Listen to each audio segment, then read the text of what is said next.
नुकताच भारत आणि अमेरिकेनं जो काही ट्रेड डील झालेला आहे, जो काही व्यापारी करार झालेला आहे, या कराराच्या अनुषंगानं देशामध्ये वेगवेगळ्या प्रकारच्या चर्चा चालू आहे.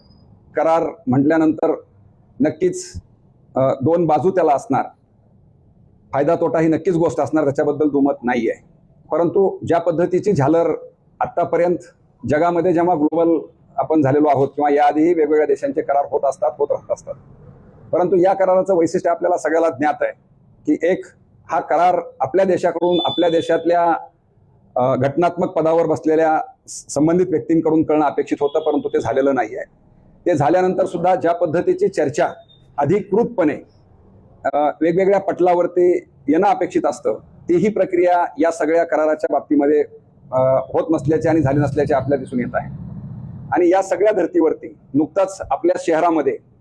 जो महा एक्सपो झालेला आहे पशु प्रदर्शनाच्या निमित्तानं 14 तारखेला या राज्याचे मुख्यमंत्री माननीय फडणवीस साहेब आपल्या या ठिकाणी आलेले होते आणि त्यांनी एकूण या प्रदर्शनामध्ये जे संबोधित केलेलं आहे, या संबोधनामध्ये ज्या बाबी त्यांनी अधोरेखित केलेल्या आहेत, नक्कीच शासन आहे, ज्या पक्षाचे ते आहेत, त्या पक्षाचं केंद्रातलं सरकार आहे, आपल्या पक्षाची भूमिका पुढे घेऊन जाणं हेही अभिप्रेत आहे. परंतु हे सगळं करत असताना ज्या पद्धतीचं वक्तव्य त्यांनी या कराराच्या अनुषंगानं केलेलं आहे, ते मात्र फार मोठा आक्षेपार्ह आणि संभ्रम निर्माण करणारं आणि थोडंसं या सगळ्या बाबतीमध्ये काय म्हणता येईल त्याला, खायचे दात वेगळे आणि दाखवायचे दात वेगळे, अशा धर्तीवरती त्यांनी या सगळ्या कराराच्या बाबतीमध्ये समर्थन करताना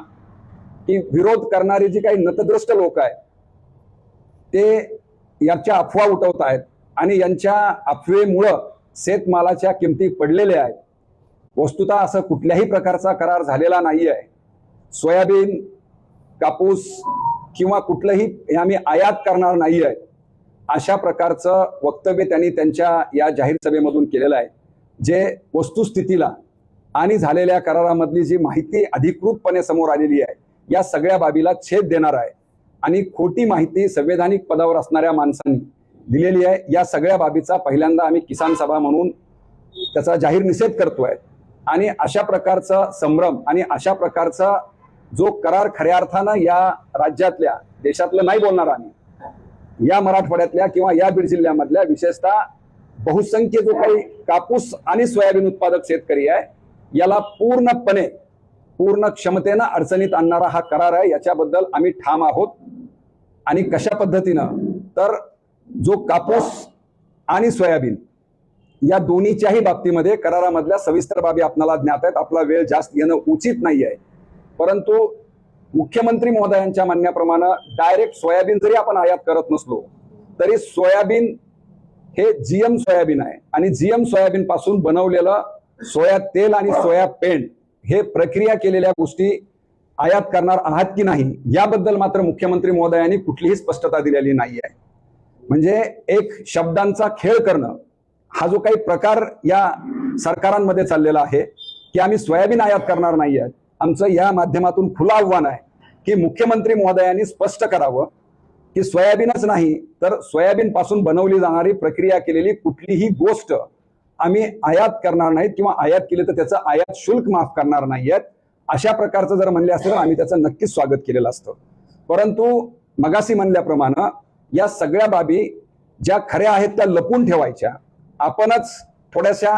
अशा भूमिकेमध्ये राहायचं आणि जी खरी माहिती सांगणारी माणसं आहेत, या कराराबद्दलचा होणारा परिणाम, फायदा तोटा, खरा खोटा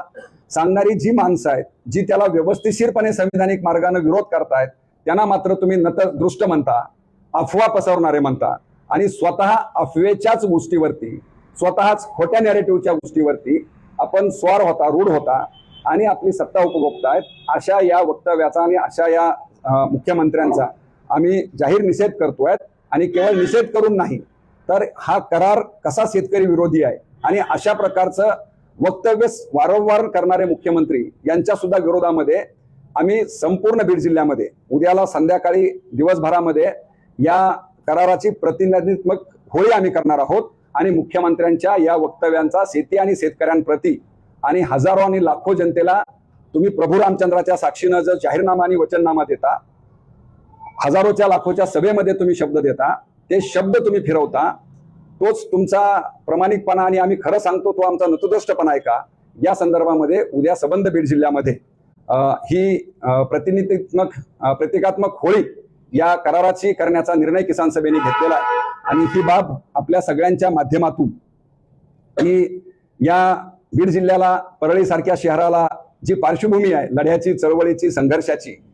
आणि योग्यला योग्य, चूकला चूक म्हणणारी माणसं सुद्धा धोरण आणि भूमिकेवरती पुढे येतील अशा प्रकारचं सहकार्य आपलं सुद्धा पत्रकार बंधूंचं राहिलेलं आहे। आणि हा लोकशाही मधला महत्वाचा भाग असणारी जी बाब आहे ती बाब यापुढेही संवादानं आणि अशाच धर्तीवरती आपलं मत तुम्ही मांडा, परंतु मत मांडताना खरं मांडणाऱ्या माणसाला अडचण होणार नाही किंवा त्याला देशद्रोही नतदस्त ठरवलं जाणार नाही, यासाठीच्या चौथा स्तंभ म्हणून आपण सगळे नक्की सहकार्य कराल। आणि या कराराच्या अनुषंगानं जी योग्य भूमिका आहे, जी खरीखुरी भूमिका आहे ती मांडण्याचा प्रयत्न आम्ही रस्त्यावरती करतोय, योग्य ठिकाणी सभागृहात करतोय, प्रशासकीय पातळीवरती करतोय, माध्यमांच्या समोर करतोय, आम्ही करत राहणार आहेत। आणि हा करार हा पूर्णपणे कृषी प्रधान असणाऱ्या भारतासारख्या देशाला अत्यंत धोकादायक आहे। अशा प्रकारचा करार यापूर्वी कधीही झालेला नव्हता। एकच बाब मी आपल्याला अधोरेखित करतो की मुख्यमंत्री महोदय आणखी एक म्हणलेली आहे की भारतामध्ये भारताला अमेरिकेची बाजारपेठ खुली झालेली आहे। माफ करा, कृषी मंत्री अमेरिकेच्या त्यांनी पहिल्यांदा हे केलेलं आहे की आम्हाला भारतासारखं 140 कोटींची बाजारपेठ आम्हाला आता खुली झालेली आहे आणि आमच्या शेतकऱ्यांचा फायदा आहे। ही बाब मुख्यमंत्री महोदय आपल्या ट्विटवर करणार आहात का? ट्विट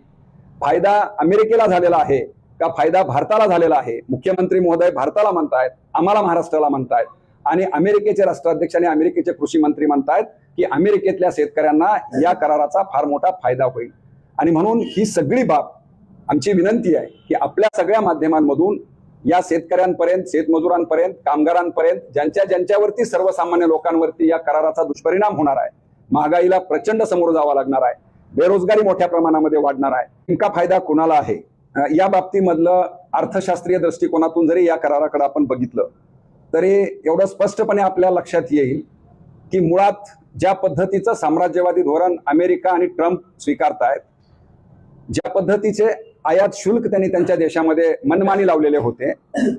खरं म्हणजे मी पहिल्यांदा आपल्या सगळ्यांना अतिशय जबाबदारीनं सांगू इच्छितो की यापूर्वी 3%, 3.5% पेक्षा जास्त आयात शुल्क अमेरिकेमध्ये नव्हतं, पण ट्रम्प साहेबांनी एकदम 50%वर नेऊन ठेवलं। मग त्याच्यामध्ये जे काही प्रकार झाले ते हळूहळू त्यांनी म्हणले किंवा 25, 25 18, आणि त्याच्यावरच आपल्या देशातले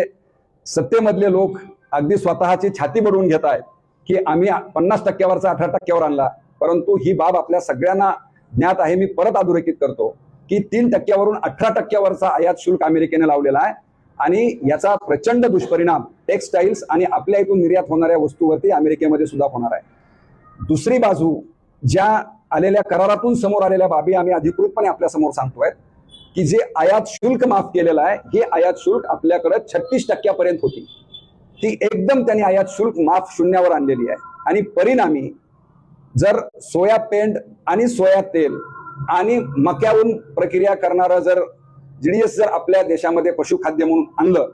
तर कापूस, मका आणि सोयाबीन हे 3 पिकं तर पूर्णपणे नुकसानी जाणार आहेत। आणि एवढंच नाही, कॉटनवर आधारित असणारे टेक्सटाईल सुद्धा अडचणीत येणार आहे। आणि म्हणून हा करार नक्कीच अमेरिकेसारख्या साम्राज्यवादी देशाच्या फायद्यासाठी आहे आणि भारतासारख्या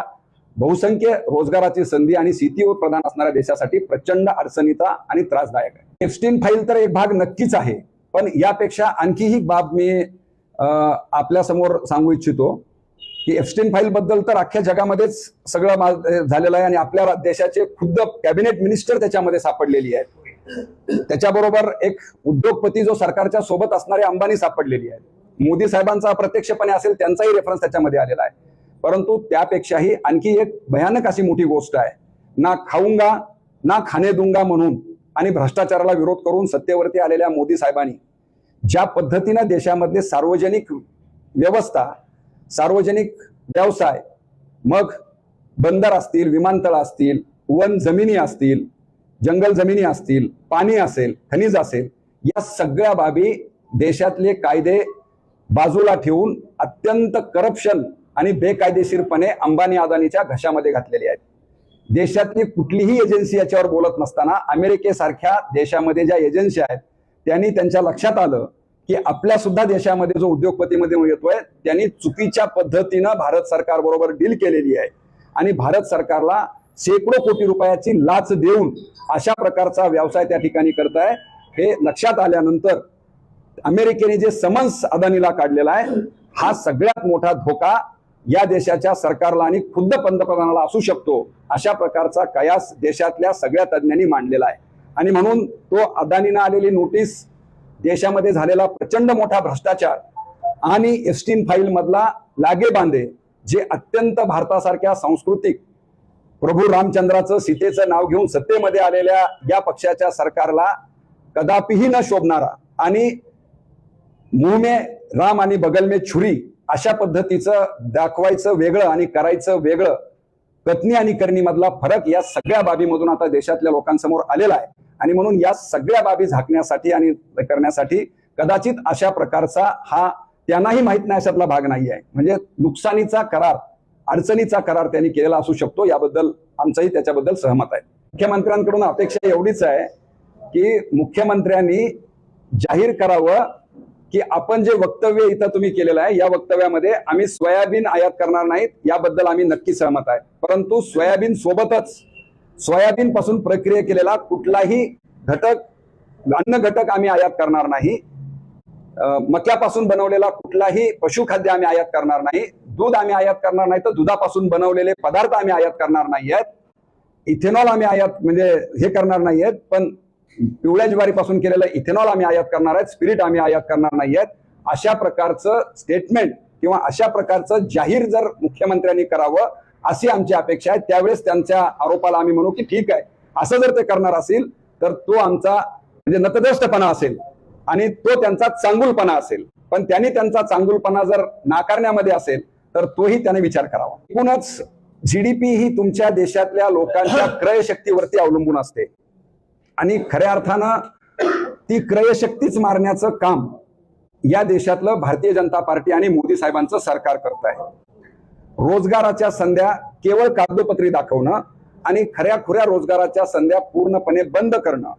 आणि जीडीपी मध्ये आणि उत्पादनामध्ये महत्वाचा आजही वाटा असणाऱ्या शेती क्षेत्राला प्रचंड जोखडामध्ये बांधून टाकणं आणि त्याच्या सबसिडीज कमी करणं, त्याची स्पर्धा अमेरिकेसारख्या देशाबरोबर लावणं आणि आपल्याकडच्या सुविधा, अमेरिकेमधल्या सुविधा, आपल्यामधलं पर्यावरण वातावरण, आपल्यामधलं तंत्रज्ञान या सगळ्या बाबीमधून जीडीपी वरती या सगळ्या कराराचा फार मोठा परिणाम होऊन आपण जी आभासी अर्थव्यवस्था आपली दाखवली चाललेली आहे ही अत्यंत धोकादायक आपल्या देशासाठी असणार आहे असं आमचं मत।